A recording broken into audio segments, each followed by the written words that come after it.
नमस्कार, बहुत स्वागत है आपका। पुराणों में स्वस्तिक का बहुत महत्व है।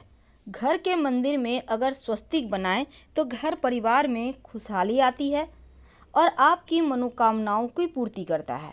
पुराणों में स्वस्तिक को माँ लक्ष्मी और गणपति का प्रतीक चिन्ह माना गया है। स्वस्तिक जो स्वस्तिक का चिन्ह है, ये आपके समस्त मनोकामनाओं को पूरी करने वाला चिन्ह है। घर में हमेशा ही स्वस्तिक सीधा बनाइए और घर के मंदिर या किसी भी मंदिर में अगर आप स्वस्तिक बनाकर आप उस पर 5 तरह के अनाज रख कर दिया जलाते हैं तो आपकी मनोकामना जल्दी पूरी होती है। आप ये प्रक्रिया घर में भी कर सकते हैं। एक थाल ले लें और उसमें 5 तरह का आप स्वस्तिक बनाकर सिंदूर से और 5 तरह का अनाज रखें। चावल है, गेहूँ है, मूंग है, इस तरह से 5 चीज़ें रखिएगा और फिर इसके ऊपर दीपक रख कर आप जलाइए तो आपकी समस्त मनोकामना पूरी हो जाती है। तो सीधा स्वस्तिक बनाइएगा, नहीं तो पूरा परेशानी बढ़ जाएगा। घर में कभी भी उल्टा स्वस्तिक नहीं बनाना चाहिए।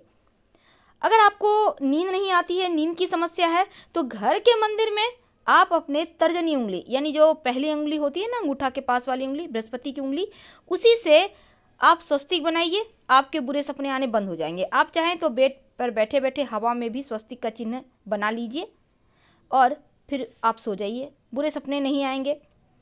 और घर के मुख्य दरवाजे पर अगर कुमकुम से, सिंदूर से या फिर हल्दी से स्वस्तिक बनाया जाए तो देवी देवता खुश होते हैं, प्रसन्न होते हैं।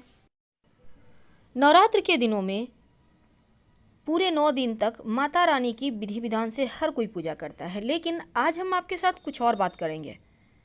जब भी कोई खास मौका होता है, पूजा पाठ का दिन होता है, जब भी आपके जीवन में कुछ खुशियाँ आने वाली होती है, तो उस दिन कुछ विशेष प्रयोग करने के विधान है।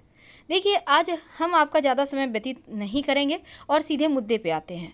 आप दिन की शुरुआत कैसे करते हैं, ये नवरात्र के दिनों में बहुत मायने रखता है। बिना किसी समय गवाए किसी भी तरह का, चलिए आते हैं मुद्दे पे।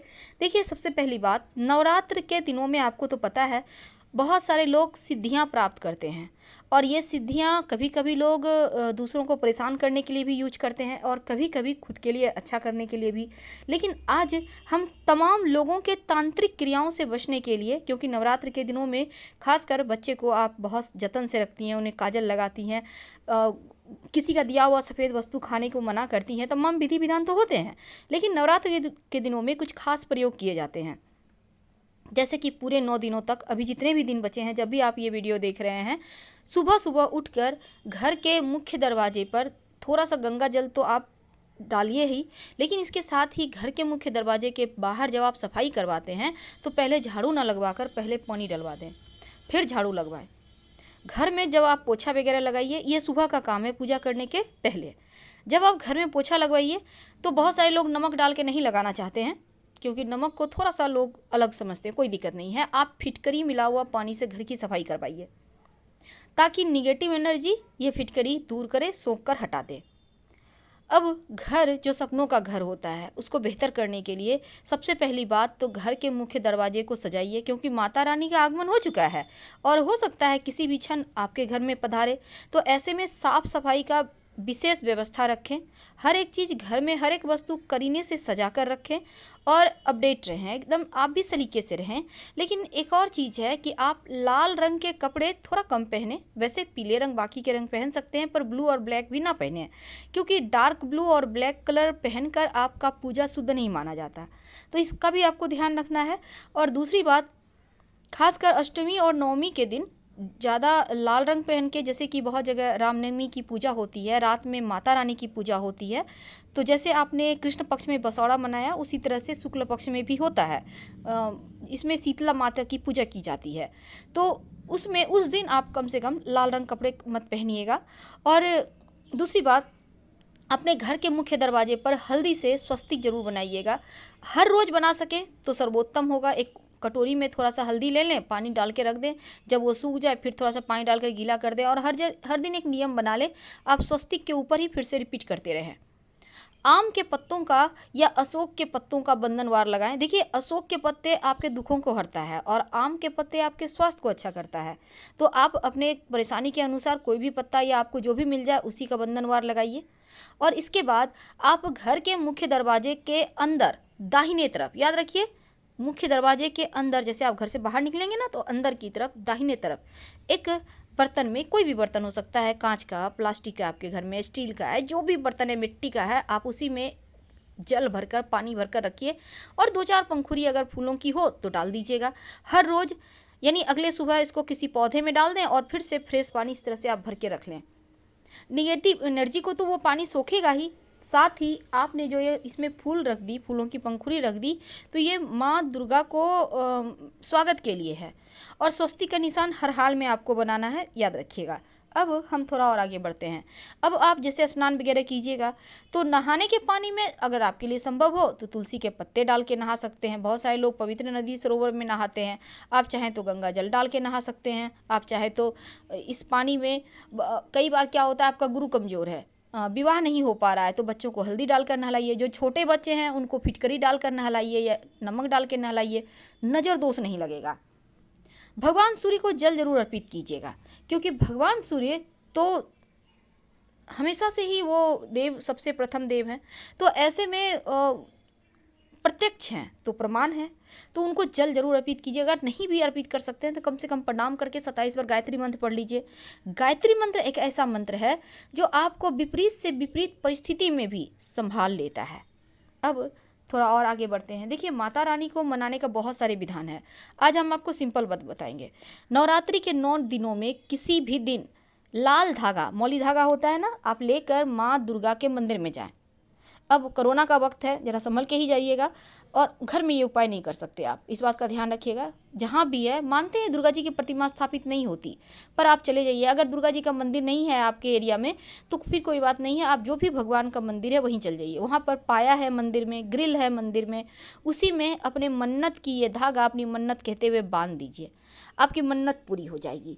अगर आप ये उपाय कर लेते हैं तो आपकी मन्नत हाथों हाथ पूरी होगी और जीवन में इसके पॉजिटिव रिजल्ट भी मिलेंगे देखने को। ये तो थी बहुत सिंपल बात। अब हम एक खास बातें जानते हैं। देखिए, आप जिस भी भगवान को प्रसन्न करना चाहते हैं, जैसे कि आप शिव जी को प्रसन्न करना चाहते हैं, श्री हरि को प्रसन्न करना चाहते हैं, जो भी भगवान को आप चाहते हैं वो प्रसन्न हो जाएं, तो आप घर में स्वस्तिक बनाइए और उसी के ऊपर देवी या देवता की मूर्ति, तस्वीर रख दें। इससे देवता खुश हो जाते हैं और आपके अगर घर में मंदिर है, पूजा स्थान है, तो आप उनके आसन के ऊपर भी स्वस्तिक का चिन्ह बना सकते हैं। और साथ ही आप चाहें तो एक चांदी का स्वस्तिक मार्केट में मिलता है, लाकर स्थापित करके उसकी पूजा कर सकते हैं। जीवन में कभी भी धन की कमी नहीं होती। धन लाभ के लिए खासकर घर के मुख्य दरवाजे पर ही स्वस्तिक बनाना है आपको।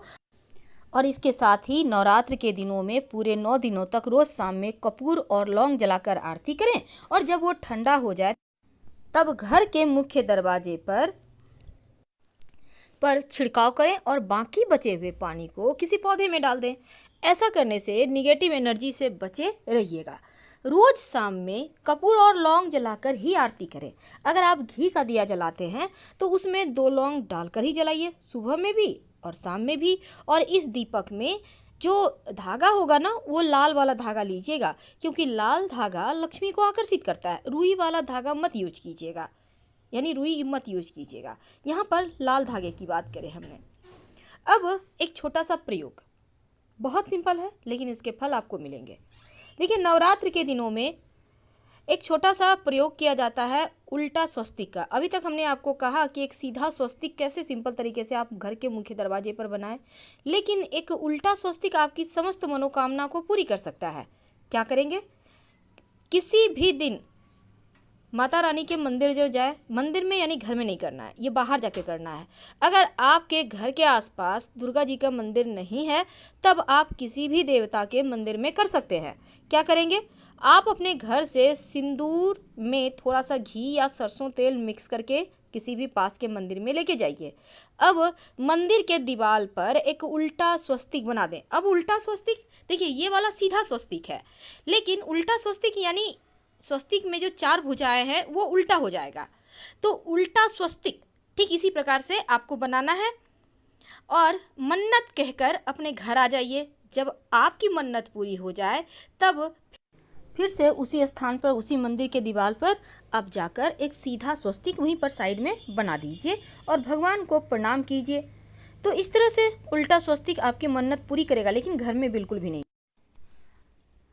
भी नहीं बनाना है आपको स्वस्तिक। याद रखिए, उल्टा स्वस्तिक नहीं बनाना है, घर में हमेशा सीधा ही बनेगा।